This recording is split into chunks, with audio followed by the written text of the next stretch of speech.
Ya no haces nada bien. Solo eres un estorbo en esta casa.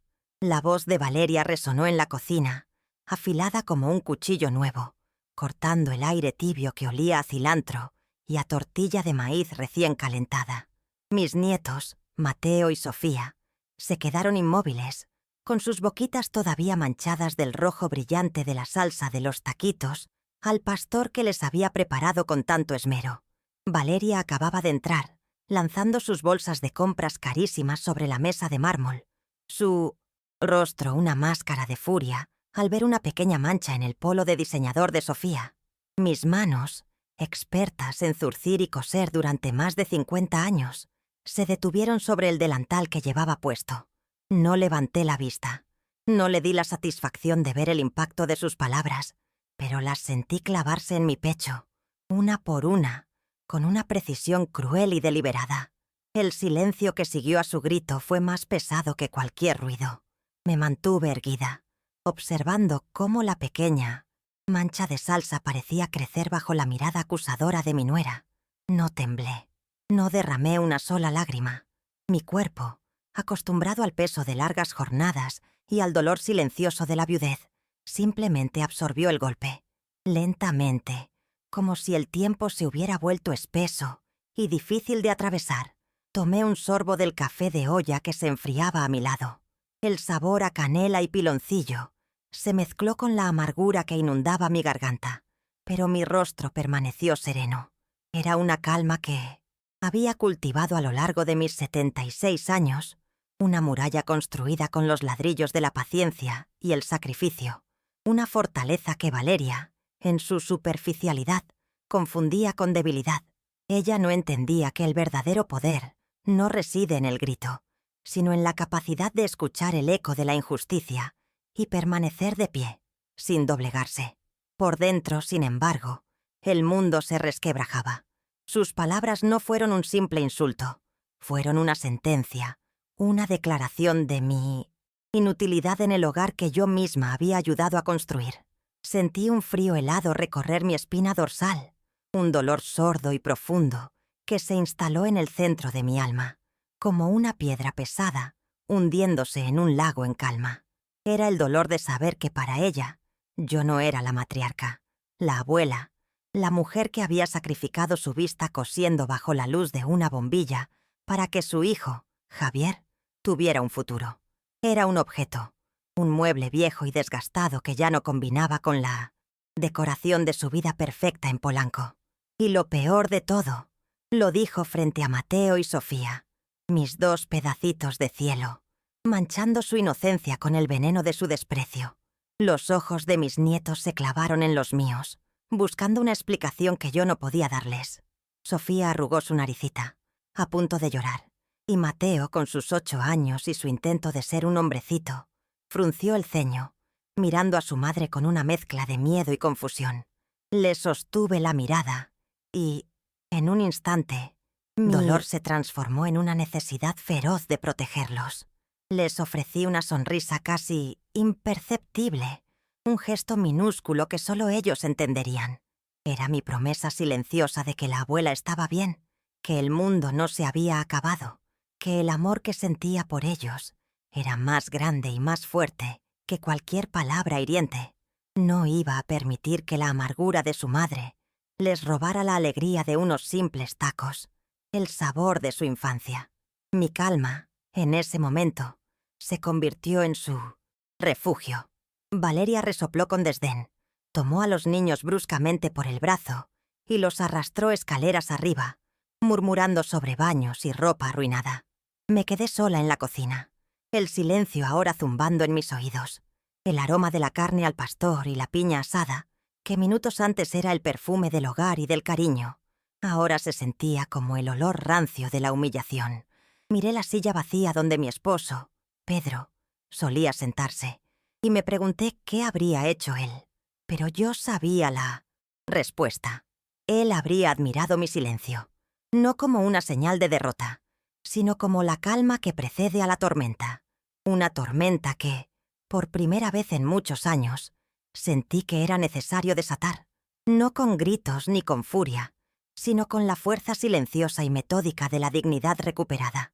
La noche cayó sobre Polanco con un manto de silencio artificial, roto solo por el murmullo distante del tráfico. Desde la ventana de mi pequeña habitación de costura, que ahora servía como mi dormitorio, observaba las luces de la Ciudad de México, un mar de estrellas falsas parpadeando en la oscuridad. La casa estaba en calma. Valeria y Javier habían salido a cenar, llevándose a los niños después de un baño forzado y una reprimenda. Me habían dejado atrás, como un mueble más, con una bandeja de comida fría sobre la mesita. El eco de la palabra estorbo seguía rebotando en las paredes de mi mente, cada repetición más nítida y dolorosa que la anterior. No era la palabra en sí, sino el veneno con el que fue dicha, la verdad de un sentimiento que yo había intentado ignorar durante años. El aire frío de la noche se colaba por el resquicio de la ventana y sentí un escalofrío que no era solo por la temperatura. Era el frío de la soledad, una soledad profunda y amarga, en una casa que debería ser mi hogar. Apoyé la frente en el cristal y cerré los ojos. Mi reflejo, el de una anciana de 76 años con el cabello blanco y la piel surcada por el tiempo, se superpuso a las luces de la ciudad. ¿En qué momento me había convertido en esto? En una sombra silenciosa que se movía de puntillas para no molestar, en una figura invisible cuya única función era servir. La mujer fuerte que llegó de Oaxaca con las manos vacías, pero el corazón lleno de sueños parecía haberse desvanecido, reemplazada por esta versión frágil y humillada. Pero entonces, en esa quietud impuesta, los recuerdos comenzaron a fluir, no como una inundación de tristeza, sino como un río suave y constante que me anclaba a quien realmente era. Me vi a mí misma, con apenas 20 años, bajando del autobús en la terminal de Tapo, con el olor a tierra mojada de mi pueblo todavía en mi ropa. Traía conmigo solo una pequeña maleta y la habilidad que mi madre me había enseñado, el arte de la aguja y el hilo. Me prometí a mí misma, bajo el cielo contaminado de la gran ciudad, que mi sudor construiría un futuro, que mis hijos nunca conocerían las carencias que yo padecí, que sus manos serían suaves y sus mentes brillantes. Luego vino Javier. El recuerdo de su nacimiento borró la frialdad del cristal en mi frente. Sentí de nuevo el calor de su pequeño cuerpo contra mi pecho, el olor a leche y a vida nueva. Ese amor, tan inmenso y abrumador, se convirtió en el combustible de mi existencia. Las noches se volvieron días, y el zumbido de mi máquina de coser se convirtió en la banda sonora de su infancia. Cosía para las grandes damas de las lomas, vestidos de fiesta y trajes a la medida. Mis dedos, menudo pinchados y doloridos, mis ojos ardiendo por el esfuerzo. Cada peso ganado era un ladrillo más en el edificio de su educación. Cada sacrificio, una inversión en su porvenir. Nunca me sentí pobre, porque mi riqueza era su futuro. Recuerdo una vez en particular cuando Javier estaba en la secundaria.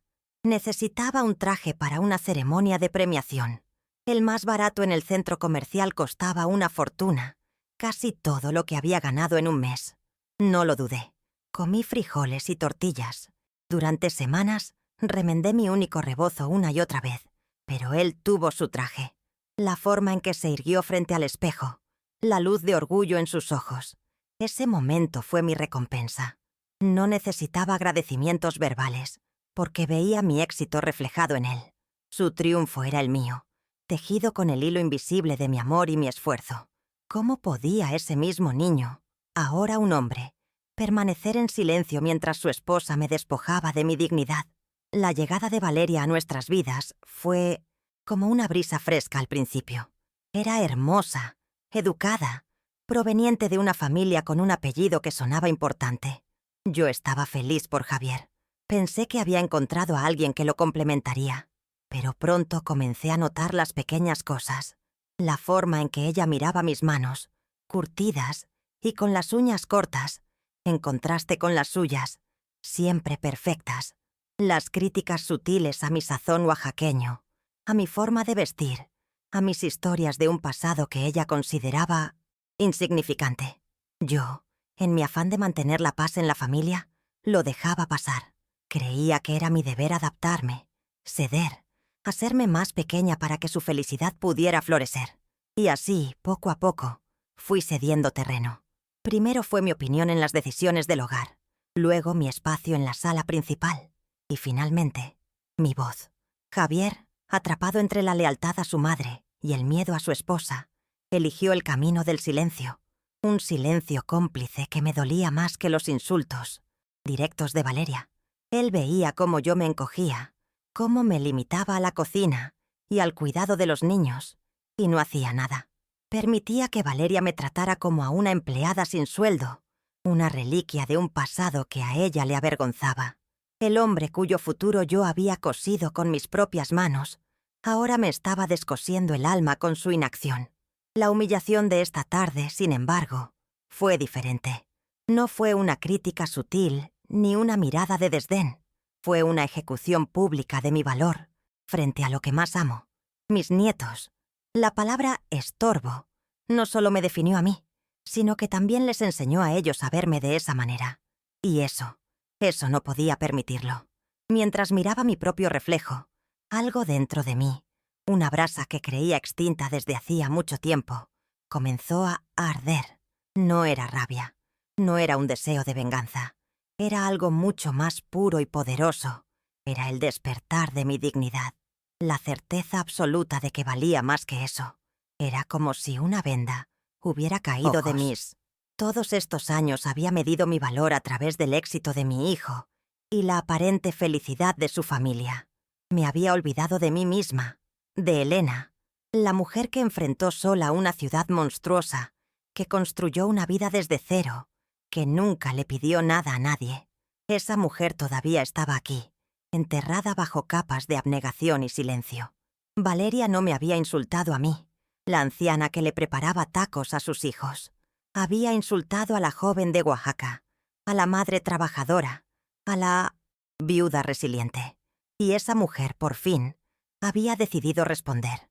La decisión no fue un rayo en medio de la noche. Fue una calma profunda, una claridad que se asentó en mi corazón con la suavidad de un hilo de seda. Ya no se trataba de aguantar por el bien de la familia. Se trataba de honrar mi propia historia. El respeto no se pide, no se ruega, se exige. Y yo había permitido que el mío fuera pisoteado durante demasiado tiempo. Mi plan no nacería del odio, sino del amor propio. Era un acto de justicia, no de revancha. Iba a recordarles a todos, incluido a mí misma, quién era yo, no con gritos ni reproches, sino con una acción tan silenciosa y contundente como mi vida entera. Mis pensamientos se dirigieron entonces a mi secreto, a la prudencia que siempre me había caracterizado, la herencia de mis padres, que ellos habían trabajado toda su vida en los campos de agave, y mis propios ahorros de más de 50 años de costura, un capital que nunca toqué, que guardé en una cuenta bancaria a mi nombre, pensando en una emergencia, en el futuro de mis nietos. Javier y Valeria no sabían de su existencia. Creían que yo dependía de la pequeña pensión de viudez de mi Pedro. Vivían en la ignorancia de que la mujer que consideraban una carga poseía una independencia que ellos ni siquiera podían imaginar. Y entonces, la imagen del auto apareció en mi mente con una claridad meridiana. Un sedán de lujo, color blanco perla, que yo le había regalado a Valeria en su último cumpleaños. Recuerdo la escena perfectamente. Javier me dijo que era una locura, que no podían permitírselo. Valeria puso ojos de anhelo, hablando de cómo todas sus amigas en Polanco tenían autos nuevos. Yo, queriendo comprar la paz, queriendo darle un gusto a la madre de mis nietos, fui al banco. Saqué una suma considerable y lo pagué de contado. Mi único acto de prudencia, una voz interior que me susurró que no lo pusiera a su nombre, fue mantener todos los documentos, la factura y la propiedad bajo mi control.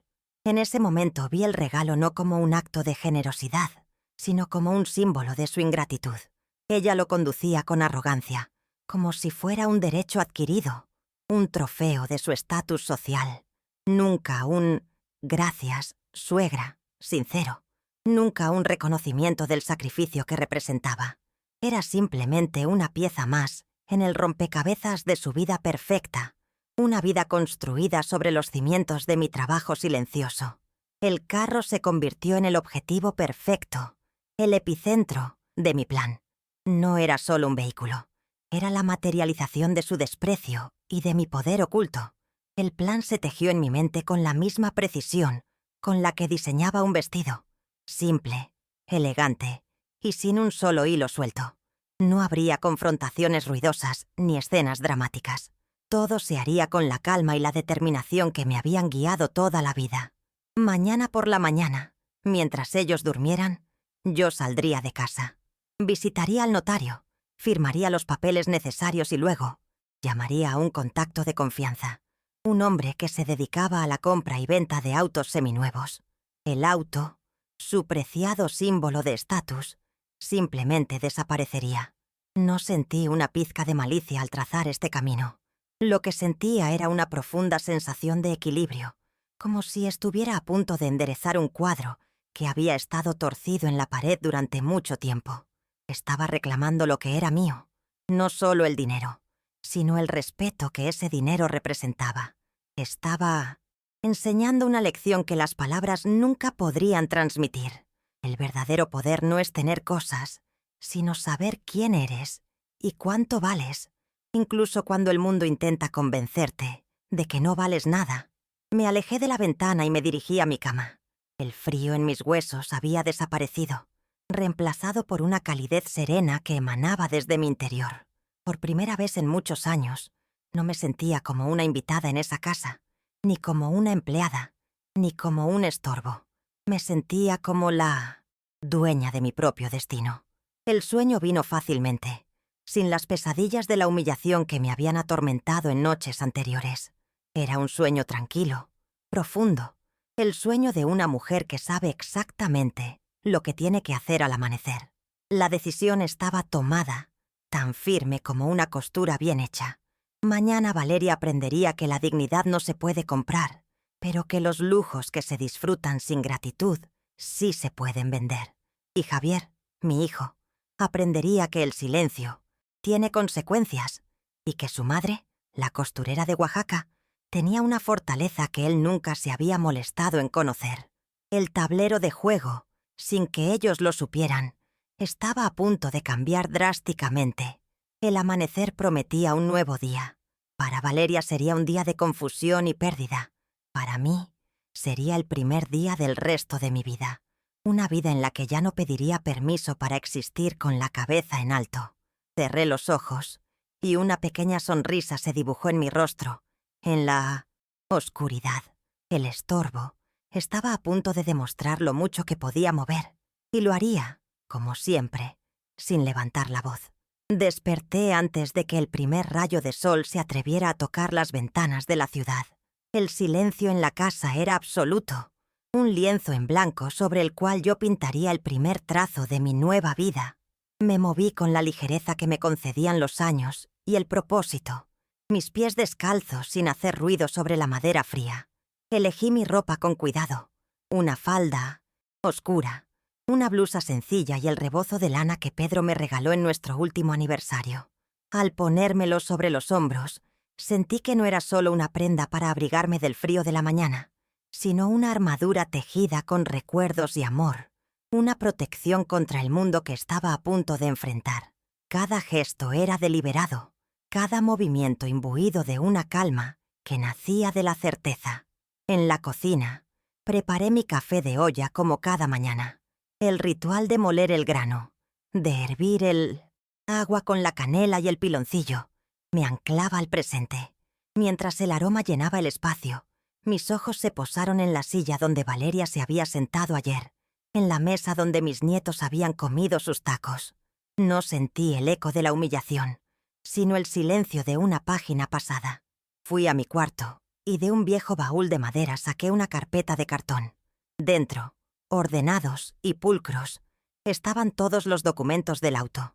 La factura original a mi nombre, la tarjeta de circulación, las pólizas de seguro. El peso del papel en mis manos era el peso de la verdad, tangible e irrefutable. Decidí no usar el servicio de autos que Valeria solía pedir para mí cuando necesitaba salir. Esa dependencia era parte del pasado. Caminé las pocas cuadras hasta la avenida principal, sintiendo el aire fresco y contaminado de la mañana en mi rostro. La ciudad despertaba a mi alrededor, un monstruo de concreto y sueños que ya no me intimidaba. Hice la parada a un taxi de la calle, un bocho verde, que parecía tan viejo y resiliente como yo. Al darle la dirección de la notaría en la colonia Roma, sentí una oleada de independencia, un pequeño acto de autoafirmación que marcó el verdadero comienzo de mi jornada. El taxista me miró por el espejo retrovisor, probablemente viendo solo a una viejita, sin imaginar la revolución silenciosa que se gestaba en su asiento trasero. La notaría era un lugar solemne, olía a papel antiguo y a la seriedad de los asuntos legales. Esperé mi turno en una silla, de piel gastada, observando a la gente ir y venir, cada uno con su propio drama, su propia historia contenida en carpetas y firmas. Cuando me llamaron, me acerqué al escritorio del licenciado, un hombre de gafas gruesas y gesto adusto. Le presenté los documentos con mano firme. Los revisó en silencio, asintiendo lentamente.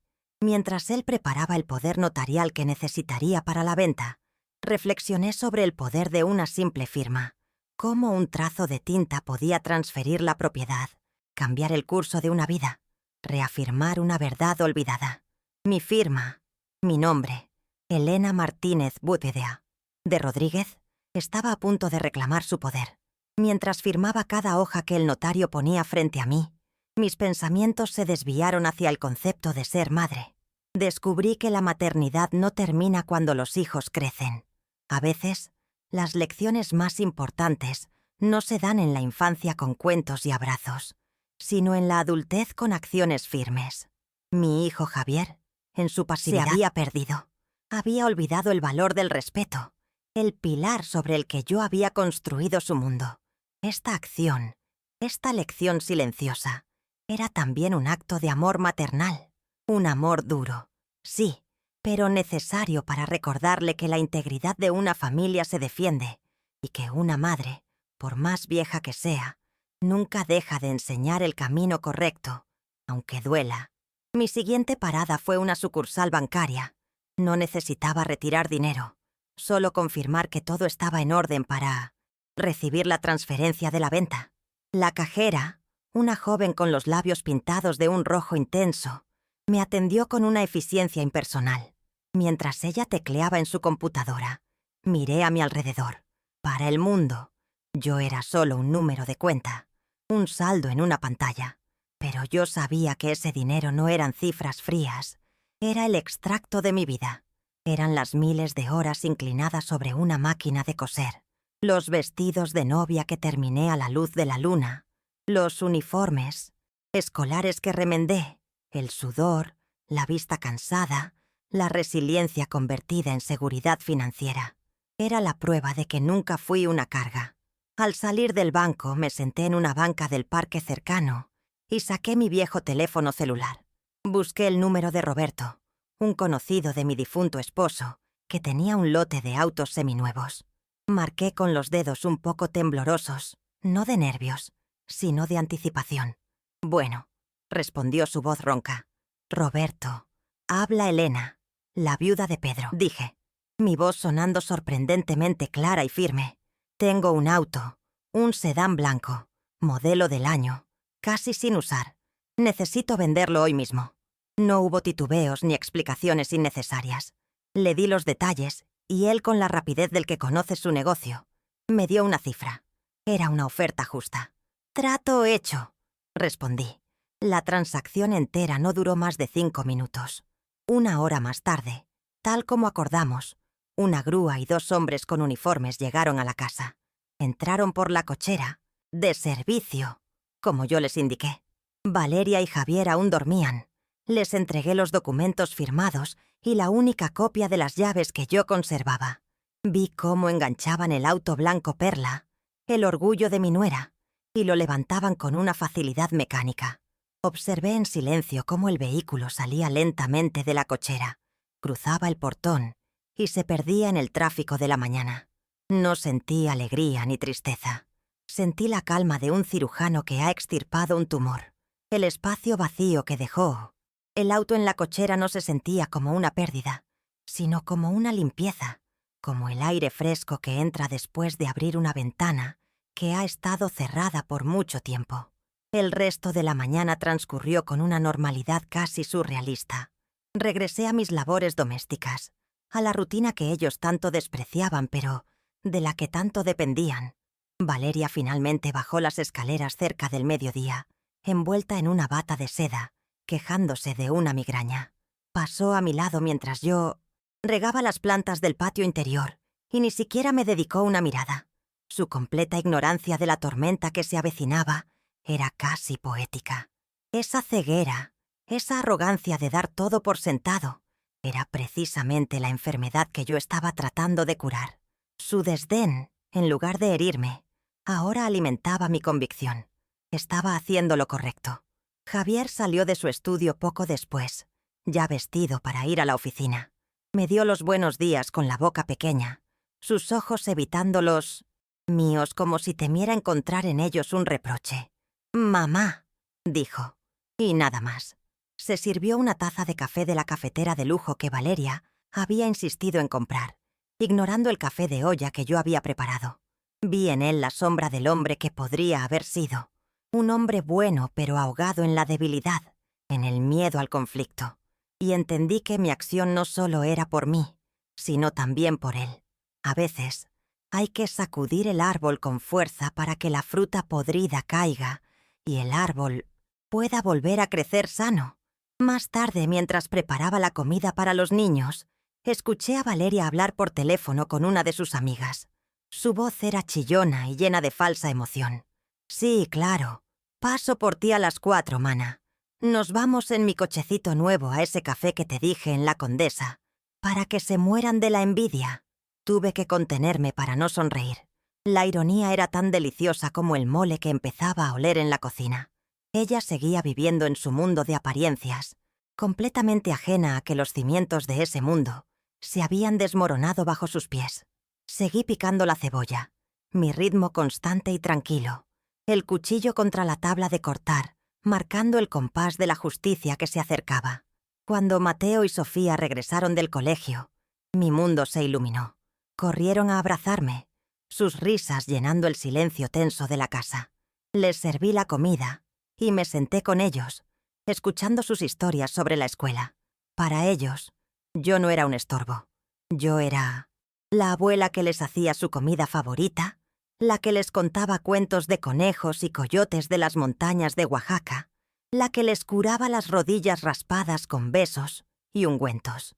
Su amor incondicional era el recordatorio más poderoso de que mi valor no dependía de la opinión de Valeria. Mis acciones de hoy eran también para proteger ese amor, para asegurar que mis nietos crecieran, entendiendo que a la familia se le respeta y se le honra. A media tarde, Valeria bajó las escaleras, ya vestida y maquillada para su salida. Me lanzó una orden por encima del hombro mientras buscaba su bolso. «Elena, necesito que planches el vestido azul de Sofía para la cena de esta noche. Vienen los socios de Javier. Y no lo vayas a quemar, que me costó un ojo de la cara». No había un «por favor» ni un «gracias». Era el tono de quien se dirige a un sirviente. La miré y asentí con la misma sumisión de siempre. «Claro, Valeria», respondí con voz suave. Mi calma la desarmaba, la reafirmaba en su creencia de que yo era inofensiva. Era el camuflaje perfecto. Dejé que viera a la anciana débil que ella quería ver, sin saber que esa anciana acababa de mover la pieza clave en el ajedrez de sus vidas. Unos minutos después, mi teléfono vibró discretamente en el bolsillo de mi delantal. Era un mensaje de texto del banco. Se ha realizado una transferencia a su cuenta por la cantidad de... No necesité leer la cifra completa. Un solo pitido silencioso había sellado el destino de la tarde. Guardé el teléfono y sentí una profunda paz, no la euforia de la victoria, sino la serena satisfacción del deber cumplido. El dinero en mi cuenta no era un premio, era la restitución de mi dignidad, el capital para reconstruir mi vida bajo mis propios términos. El poder Finalmente, había regresado a las manos que lo habían ganado con trabajo y sudor. Me senté en mi vieja mecedora en un rincón de la sala, el lugar desde donde solía observar la vida de la familia como una espectadora. Pero ahora no era una espectadora, era la directora de esta obra. La casa se sentía como un escenario preparado para el último acto. Esperaba sin ansiedad, meciéndome suavemente. El crujido de la madera, un sonido reconfortante. La justicia, me di cuenta, no siempre es un trueno que retumba en el cielo. A veces es silenciosa. Es un espacio vacío en una cochera, un saldo bancario que aumenta, una firma en un papel. Es el poder tranquilo de la verdad. Pensé en Pedro. Él siempre me decía que yo tenía una fuerza tranquila, una capacidad para soportar las tormentas sin quebrar, para tomar decisiones con el corazón sereno. Me pregunté qué diría si estuviera aquí, y supe, con una certeza que me calentó el alma, que estaría orgulloso. Él habría entendido la necesidad de esta lección. Sentí su aprobación como una bendición, un empujón final de valor para lo que estaba por venir. No estaba sola en esto. Su memoria y su amor me acompañaban, dándome la fortaleza para enfrentar la confrontación que se avecinaba. El sol de la tarde comenzaba a teñir el cielo de naranja. Los ruidos de la casa cambiaron. Escuché el sonido apresurado de los tacones de Valeria en la escalera, el tintineo de sus llaves mientras las buscaba en su bolso de diseñador, su perfume caro flotando en el aire. El momento estaba cerca. El clímax de mi plan silencioso estaba a punto de desatarse. Respiré hondo, llenando mis pulmones de aire y de calma. Tomé un sorbo del té de manzanilla que me había preparado. Estaba lista. La costurera, el estorbo, la abuela, estaba a punto de dar su puntada final, una que desharía el tejido de arrogancia que habían construido a su alrededor. La puerta principal se abrió y se cerró. Valeria se dirigía a la cochera. Contuve la respiración, no por nerviosismo, sino para saborear el instante de silencio que precedería a la inevitable explosión. Era el silencio tenso antes de una tormenta de verano, el momento en que el aire se siente eléctrico y todo en la naturaleza parece esperar. Yo también esperaba. Había puesto todas las piezas en su lugar con paciencia y precisión. Ahora solo quedaba observar cómo el juego llegaba a su fin, un final que yo misma había escrito y que estaba a punto de ser representado. No tuve que esperar mucho. Primero fue un grito ahogado que llegó desde la cochera, una nota de pura incredulidad. «¡Javier! ¡Mi coche! ¡El coche no está!». La voz de Valeria había perdido su filo arrogante, reemplazado por un temblor de pánico. Me mantuve quieta en mi mecedora, mis manos descansando en mi regazo. Cada crujido de la madera bajo mi peso parecía contar los segundos hacia el inevitable enfrentamiento. Escuché sus pasos apresurados, el sonido frenético de sus tacones contra el concreto, acercándose a la casa. La primera grieta en la fachada de su mundo perfecto acababa de aparecer, y yo era la única que sabía la causa del derrumbe. Valeria irrumpió en la sala como un torbellino. Su rostro, usualmente compuesto en una máscara de superioridad, estaba desfigurado por la confusión y el miedo. Su mirada recorrió la habitación frenéticamente. Buscaba una explicación, un culpable, cualquier cosa, excepto la verdad que aún no podía concebir. No me miró. Para ella, yo seguía siendo invisible. Comenzó a gritarle a la empleada doméstica, Lupe, acusándola de haber perdido las llaves, de haber dejado el portón abierto. Su pánico se desbordaba en forma de ira, salpicando a todos a su alrededor, como siempre lo hacía. Estaba buscando un chivo, expiatorio para una realidad que su mente se negaba a procesar. Finalmente su mirada furiosa se posó en mí, aunque no con sospecha, sino con el desdén habitual de quien se dirige a un subalterno. «Usted», espetó, su voz un látigo. «¿No vio nada? ¿Quién entró en la cochera? Seguramente fue el jardinero. Siempre le dije a Javier que no era de fiar». Seguía lanzando acusaciones al aire, tejiendo una red de conspiraciones para evitar enfrentar la simple y llana verdad. Su ceguera era casi asombrosa. En su universo yo no tenía la capacidad de actuar. solo de obedecer y existir en las sombras. Era un mueble, un objeto, incapaz de alterar el curso de su vida. Detuve el suave balanceo de mi mecedora. El ligero crujido cesó, y el silencio que se instaló en la habitación fue denso y pesado. Levanté la vista y la miré directamente a los ojos por primera vez en toda la tarde.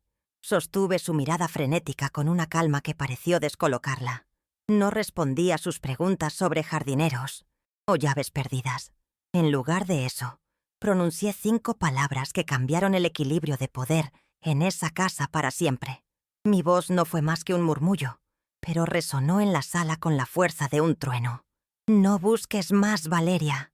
El tono, desprovisto de emoción pero cargado de una autoridad que nunca me había escuchado, la hizo callar de golpe. Dejé que el silencio se estirara, permitiendo que la confusión en su rostro se profundizara antes de asestar el golpe final.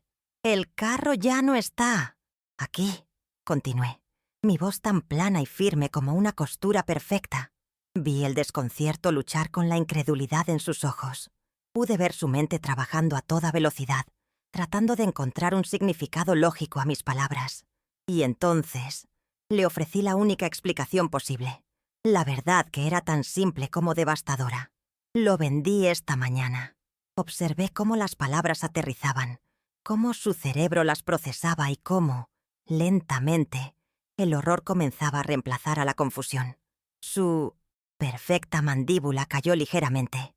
Para asegurar que la lección fuera aprendida en su totalidad, decidí usar sus propias palabras como el clavo final en el ataúd de su arrogancia.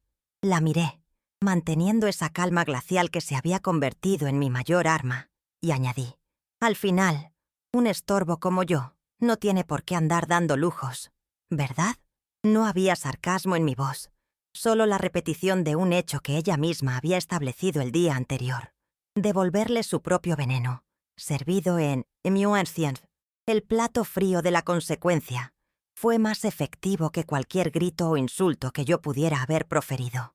Vi el impacto en su rostro, un destello de comprensión y humillación pura. Justo en ese preciso instante, como si estuviera escrito en el guión de una obra de teatro, Javier entró en la sala, atraído por los gritos iniciales de su esposa. Se detuvo en el umbral, su corbata perfectamente anudada, contrastando con el caos emocional que flotaba en el ambiente. Vio el rostro pálido de Valeria, sus ojos desorbitados fijos en mí, y luego mi expresión, serena e inamovible, sentada en la mecedora. «¿Qué pasa aquí?», preguntó, su voz teñida de esa fatiga de quien siempre quiere evitar el conflicto. «¿Valeria? ¿Mamá? ¿Por qué esos gritos?». Su presencia no alivió la tensión, sino que la elevó a su punto máximo, convirtiéndolo en el juez involuntario de una disputa cuyo origen y alcance desconocía por completo. La reacción de Valeria fue un espectáculo digno de observarse.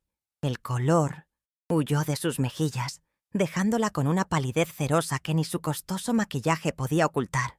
Su boca, pintada de un rojo carmesí, se abrió y se cerró varias veces, como un pez fuera del agua, pero ningún sonido coherente logró escapar.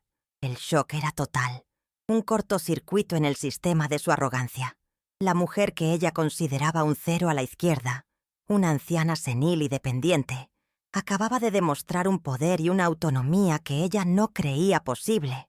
La realidad se negaba a encajar en el pequeño y ordenado mundo que había construido para sí misma. Entonces, la negación se apoderó de ella. Soltó una risa, pero no fue una risa de alegría, sino un sonido agudo, casi histérico, que rasgó el aire. «¿Pero qué estupideces está diciendo esta vieja?», graznó, girándose hacia Javier como si buscara un aliado. «Mi coche. Dice que vendió mi coche. Javier, por favor, dile algo.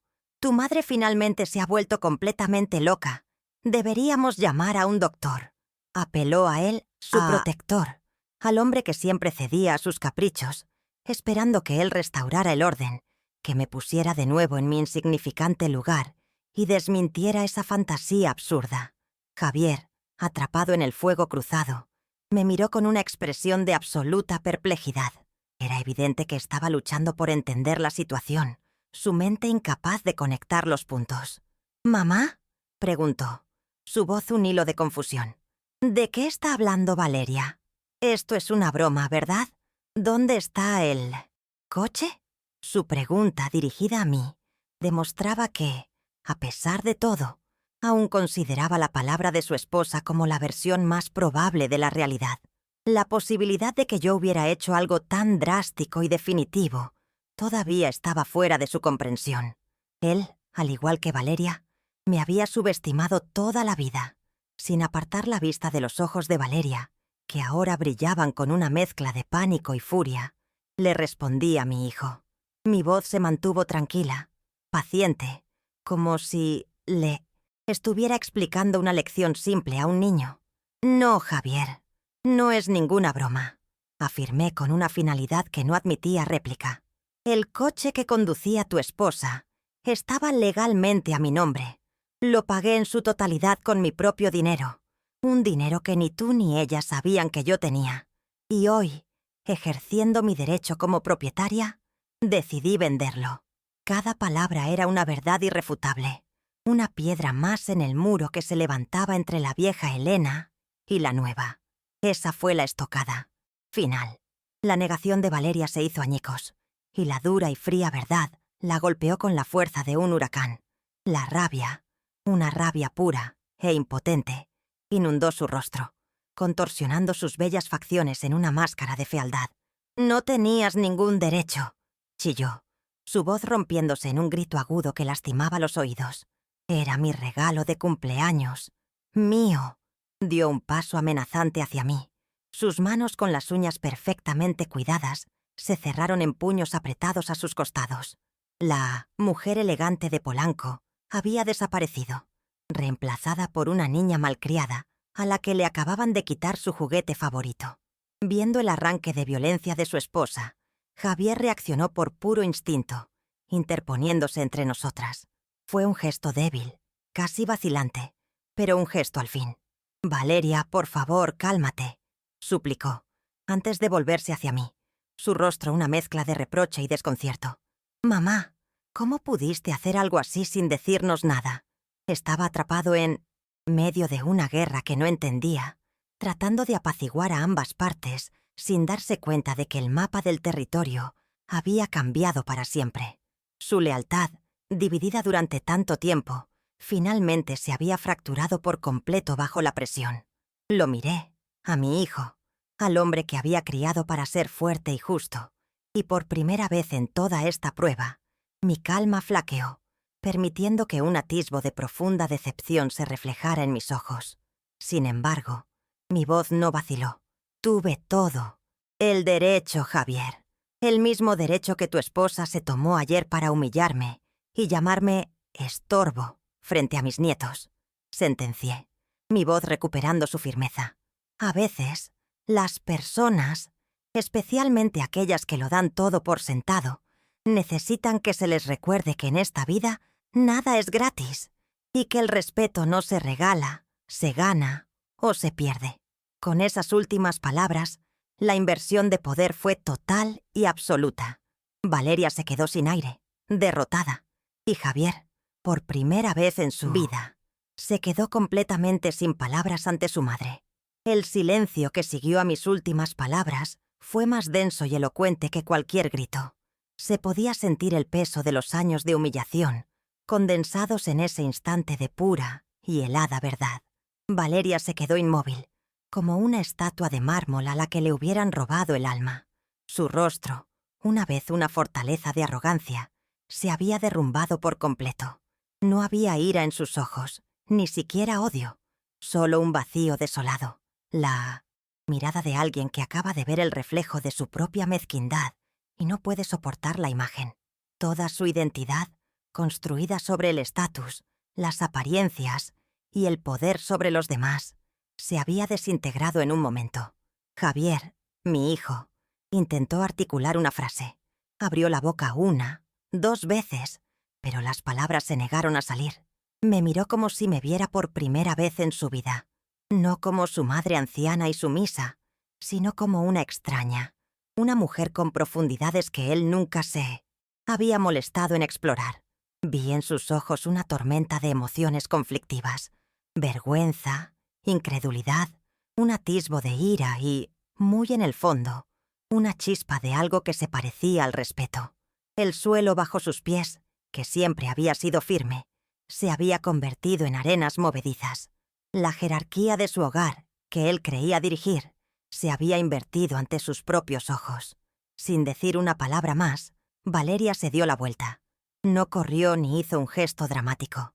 Simplemente caminó, con los hombros caídos y la espalda encorvada, como si de repente le pesaran todos los años de su soberbia. Subió las escaleras lentamente y escuchamos el sonido de la puerta de su dormitorio, cerrándose con un golpe seco y definitivo. Ese portazo no fue un acto de desafío, sino de rendición. Fue el punto final de una era, el reconocimiento tácito de su derrota. En el silencio que dejó, la casa pareció exhalar un suspiro de alivio, liberada de una tensión que la había asfixiado durante años. Javier y yo nos quedamos solos en la sala, envueltos en un silencio incómodo y pesado. Él seguía de pie en el mismo lugar, perdido, sin saber cómo procesar el cataclismo que acababa de presenciar. Esperaba que me gritara, que me recriminara, que defendiera a su esposa, pero no lo hizo. Simplemente se quedó allí, mirando el suelo, su silencio una confesión de su propia complicidad y debilidad. Sabía que yo tenía razón.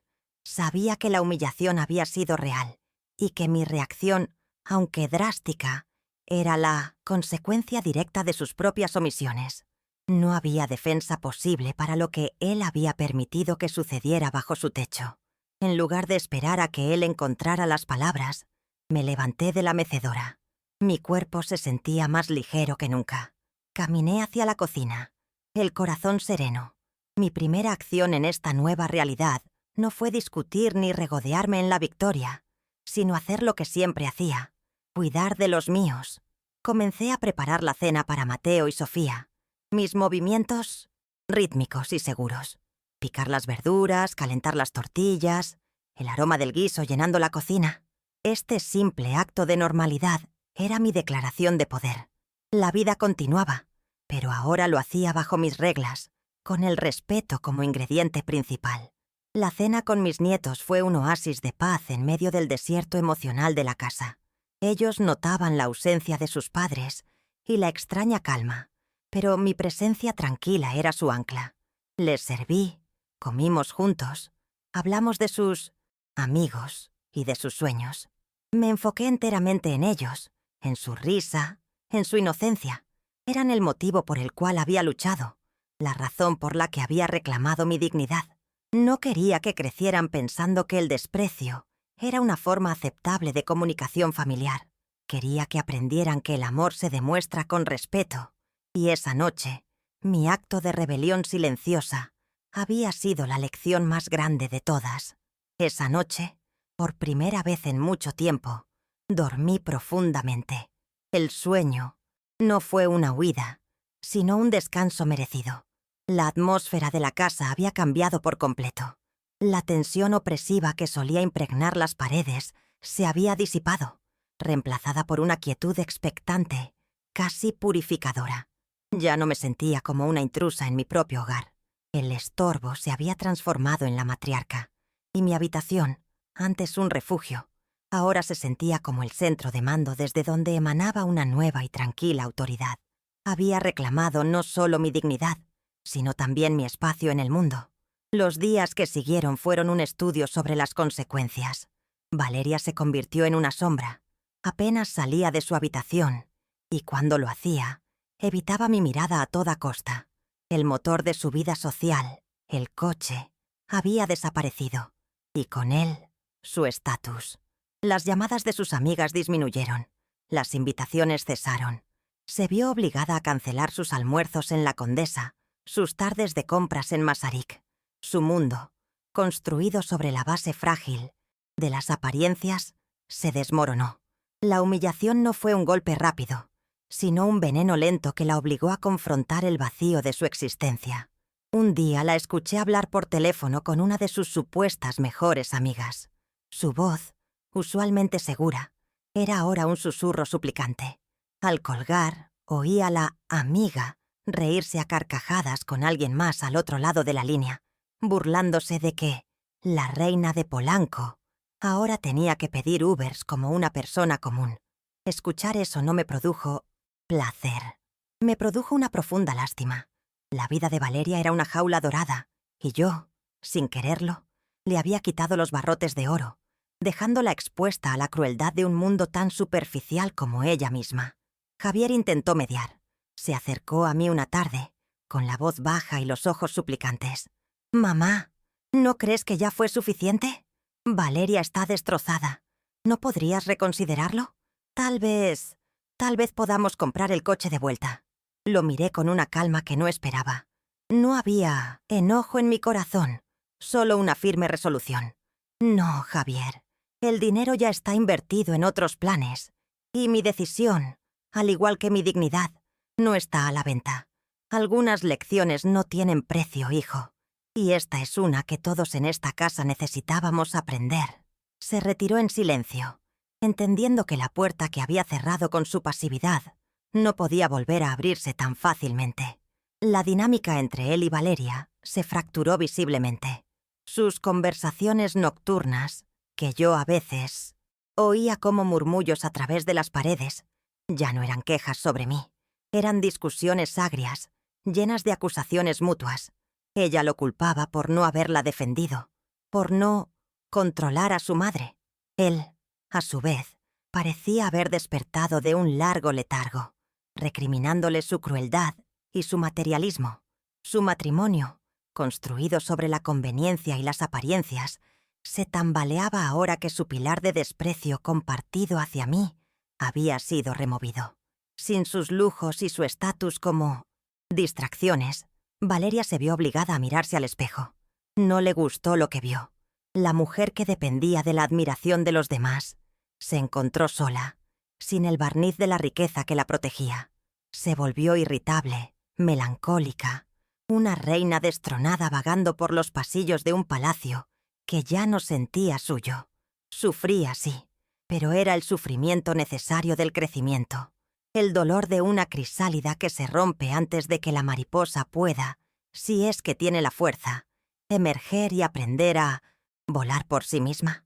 Creo que para Javier, la revelación fue aún más profunda. Vio a su esposa despojada de su armadura de diseñador y no encontró mucho debajo.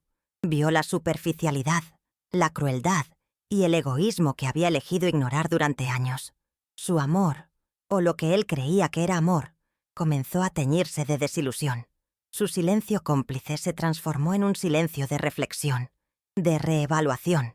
Comenzó a pasar más tiempo en su estudio, no por trabajo, sino, creo yo, para pensar en las decisiones que lo habían llevado a este punto de quiebre en su vida. Valeria, en un último y desesperado intento de recuperar el control, trató de poner a los niños en mi contra. Les susurraba cosas, les decía que la abuela había sido mala con mamá, pero el amor de Mateo y Sofía era puro e incondicional. Ellos solo sabían que su abuela los adoraba y que con ella se sentían seguros y felices. Su plan fracasó estrepitosamente, logrando únicamente que los niños se aferraran más a mí, dejándola a ellas aún más aislada en la isla de su propia amargura. Fue la demostración final de que el poder basado en la manipulación es efímero. El cambio en el hogar se solidificó. Ya no era una presencia tolerada, sino una fuerza respetada. Mis opiniones, cuando las ofrecía, eran escuchadas. Mis necesidades, antes ignoradas, ahora eran atendidas sin que tuviera que pedirlas. No era por miedo, sino por el reconocimiento de mi autonomía y mi valor. Había dejado de ser un objeto para convertirme, de nuevo, en una persona, en la matriarca de la familia, un título que no me fue conferido por la edad, sino que fue ganado con un acto de dignidad inquebrantable. Mientras su mundo se reajustaba dolorosamente, el mío florecía. No sentía alegría por su sufrimiento. Eso no estaba en mi naturaleza. Lo que sentía era una paz inmensa, una calma profunda como un lago en un día sin viento. Mi acción no había sido un acto de venganza, sino de restauración. Había podado las ramas enfermas del árbol familiar para que pudiera volver a crecer sano. Y ahora, por primera vez en décadas, me sentía libre para cuidar de mi propia rama, para nutrir mi propia vida.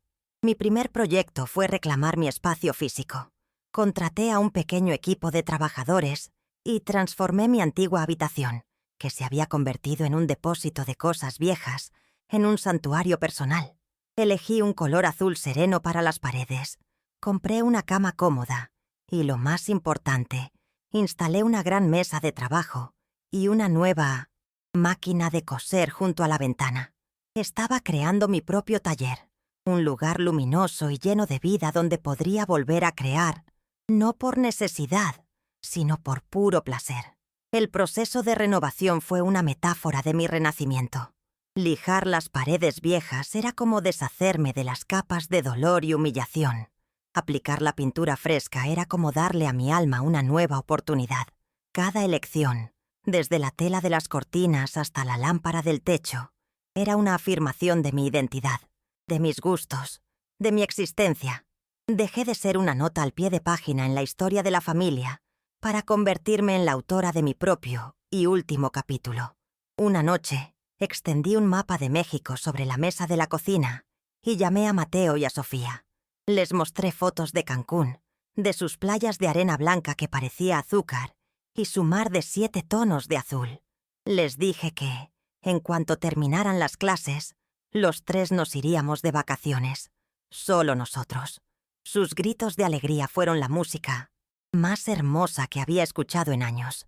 Ver sus ojos brillar con esa promesa fue la confirmación definitiva de que había tomado el camino correcto. Su felicidad era mi verdadera riqueza. La planificación de ese viaje se convirtió en mi nueva pasión. Pasaba horas en Internet, buscando pequeños hoteles con encanto, actividades acuáticas para los niños, restaurantes donde probar la auténtica comida yucateca. Cada reserva que hacía, cada boleto que compraba con mi propio dinero, era un paso más hacia un futuro que yo misma estaba diseñando. Ya no vivía en el pasado, lamentando los sacrificios, ni en el presente, soportando la humillación. Estaba viviendo en el futuro, un futuro lleno de sol, de mar y de la risa de mis nietos. Retomé el contacto con viejas amistades, mujeres de mi edad, costureras y trabajadoras como yo, que habían quedado relegadas por mis obligaciones familiares. Nos reuníamos en un café del centro, uno de esos antiguos con olor a tradición. Compartíamos pan dulce y recuerdos. Sus historias, tan parecidas a la mía en muchos aspectos, me hicieron sentir parte de una hermandad silenciosa, una red de mujeres fuertes que habían sostenido al mundo sobre sus hombros sin pedir nada a cambio. Volví a sentirme conectada, parte de algo más grande que las 4 paredes de esa casa en Polanco. Con mi nuevo taller en pleno funcionamiento, comencé un pequeño proyecto personal. Empecé a coser cobijas de retazos, coloridas y cálidas, utilizando las telas que había acumulado durante años. Cada puntada era una meditación. Una vez a la semana, llevaba una pila de estas cobijas a un orfanato cercano. El acto de dar, de crear algo con mis manos para abrigar a un niño que no conocía, me llenaba de un propósito que el dinero no podía comprar. Estaba tejiendo mi legado, no con propiedades ni cuentas bancarias, sino con hilos de compasión y generosidad. Mi vínculo con Mateo y Sofía se hizo más fuerte y profundo que nunca. Sin la presencia tensa y crítica de su madre, nuestro tiempo juntos era pura magia. Les enseñé a hacer galletas de mantequilla, la receta de mi abuela. Sofía se sentaba a mi lado en la máquina de coser, sus pequeñas manos guiando la tela. Ayudaba a Mateo con sus tareas de historia, contándole cómo era el México de mi juventud. Me convertí en su confidente, en su refugio, en su fuente de amor incondicional. Era una abuela a tiempo completo, y era el trabajo más gratificante de mi vida. Con una parte del dinero de la venta, busqué asesoría financiera. Aprendí a invertir, a planificar, no por ambición, sino por prudencia. Quería asegurarme de que mi independencia estuviera garantizada hasta mi último día, y de poder dejarles un pequeño patrimonio a mis nietos para su educación. Tomar el control de mis finanzas fue un acto de empoderamiento increíble. La mujer que había sido tratada como una ignorante ahora leía informes de mercado y tomaba decisiones informadas. La dignidad, descubrí, también residía en la capacidad de ser autosuficiente. Encontré una felicidad profunda en las cosas más simples. El olor del café por la mañana, la sensación del sol en mi rostro mientras regaba mis macetas en el balcón, el sabor de un mango perfectamente maduro, el sonido de las tijeras cortando la tela. Mi vida se llenó de pequeños momentos de gratitud. Ya no estaba esperando a que otros validaran mi existencia o me dieran permiso para ser feliz. Estaba encontrando la alegría en mi propia compañía, en la paz de mi propio corazón. Había dejado de sobrevivir para, finalmente, empezar a vivir. Pasaron los meses y una nueva normalidad se estableció en la casa. Era una normalidad frágil, a veces tensa, pero fundamentada en el respeto. Valeria se volvió más silenciosa y observadora. Javier comenzó a hacer un esfuerzo genuino por conversar conmigo, por preguntarme cómo estaba, por incluirme. Su matrimonio sobrevivía, pero la dinámica había cambiado para siempre. Él ya no era su protector ciego, y ella ya no era la reina. Indiscutible. Eran solo dos personas tratando de reconstruir su relación sobre una base un poco más honesta y mucho más real. Nunca se mudaron. La casa, que seguía siendo mía, era demasiado cómoda y estaba en una ubicación demasiado buena como para renunciar a ella. Y sin mi ayuda financiera, no podían permitirse un lugar similar en Polanco. Se vieron obligados a convivir en un espacio regido por mis nuevas condiciones, donde la amabilidad no era opcional y el respeto era la moneda de cambio. Aprendieron a la fuerza que la mujer a la que habían despreciado era en realidad el pilar que sostenía el techo sobre sus cabezas. A veces, por la mañana, me miro en el espejo de mi nuevo y luminoso cuarto. Veo a la misma anciana de siempre, con las arrugas que cuentan mi historia y el cabello blanco como la nieve. Pero mis ojos son diferentes. Han perdido esa capa de tristeza y resignación. Ahora brillan con una luz serena, con la firmeza de quien conoce su propio valor. No he rejuvenecido, pero he renacido. He recuperado a Elena, la joven de Oaxaca, la madre luchadora, la mujer íntegra, y me gusta la persona que veo. La gran lección de todo este proceso no fue sobre el poder del dinero o la satisfacción de la revancha. Fue una lección sobre el valor intrínseco del ser. Comprendí que mi valía no se medía por mi utilidad para los demás, ni por mi capacidad de servir en silencio. Mi valor reside en mi historia, en mi resiliencia, en la fuerza de mi espíritu. Es algo que nadie puede darme y que, ahora lo sé, nunca más permitiré que nadie me quite. La dignidad es el único lujo por el que vale la pena luchar. Mi victoria no es la incomodidad de Valeria, ni la confusión de Javier. Esos son sus propios caminos, sus propias lecciones por aprender. Mi verdadera victoria es la paz que siento al final de cada día. Es el sabor del café en la mañana, la risa de mis nietos en la tarde y el silencio tranquilo de mi taller en la noche.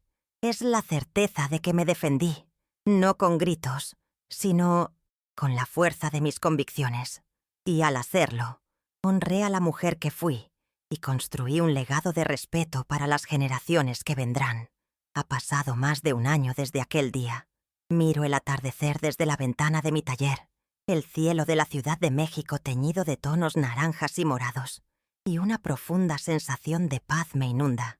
La casa ha encontrado un nuevo ritmo, una coexistencia tranquila basada en límites claros y un respeto recién descubierto. Ya no hay gritos ni desprecios, solo un silencio que, a diferencia del de antes, no está lleno de tensión, sino de reflexión. A veces veo a Javier y a Valeria y no siento rencor, siento una especie de melancolía por el tiempo perdido, por las lecciones que tuvieron que aprender de la forma más dura. Entendí que las personas no siempre cambian, pero sus circunstancias sí pueden hacerlo, obligándolas a confrontar quiénes son en realidad. He aprendido que la familia no es una obligación incondicional de soportarlo todo. No es un contrato que te exige sacrificar tu propia alma en el altar de una paz falsa. La verdadera familia, la que nutre y sostiene, se construye sobre el cimiento del respeto mutuo. Si ese cimiento se rompe, toda la estructura se vuelve inhabitable. A veces, para salvar a la familia, hay que tener el coraje de provocar un terremoto, de derribar las paredes podridas para que la luz pueda entrar de nuevo. Mi familia, en su forma más pura y verdadera, son ahora las risas de Mateo y Sofía, el vínculo que hemos forjado en nuestro pequeño mundo de 3. Eso es lo que defendí. No una casa, sino un hogar. Mi mayor anhelo es el legado que dejaré a mis nietos. No me refiero al dinero en el banco ni a la propiedad de esta casa. Esas son cosas materiales que el tiempo puede disipar. El verdadero legado que espero dejarles es el recuerdo de su abuela, una mujer que les enseñó con el ejemplo que la dignidad no tiene edad y que la fuerza no siempre grita. Quiero que recuerden que el amor propio es el acto más revolucionario de todos y que nunca, bajo ninguna circunstancia, deben permitir que nadie les haga sentir que son un estorbo en su propia vida. Si aprenden esa lección, sabré que todos mis sacrificios, y también mi rebelión, habrán valido la pena. A lo largo de mi vida, como muchas mujeres de mi generación, me enseñaron que el silencio era una virtud y el sacrificio una obligación. Aprendí a hacerme pequeña para no incomodar, a tragarme las injusticias por el bien de la armonía. Pero la vida, en su sabiduría tardía, me enseñó la lección más importante. No puede haber armonía sin justicia, y no puede haber paz sin dignidad. Tu historia personal, tus cicatrices, tus triunfos silenciosos, todo eso te da un valor incalculable que nadie tiene el derecho de menospreciar.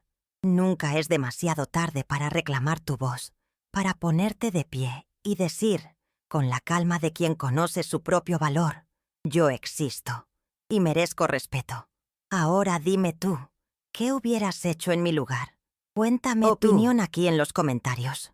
Me gustaría mucho leer lo que piensas sobre mi decisión y si alguna vez has sentido que debías luchar por tu dignidad de una manera parecida. Y dime también desde qué rincón de este mundo me estás escuchando. Me llena de alegría saber hasta dónde viajan mis palabras, para ayudar a que esta historia llegue a más personas que quizás necesiten escucharla. Suscríbete al canal y comparte este video. Gracias por acompañarme hasta el final de mi relato.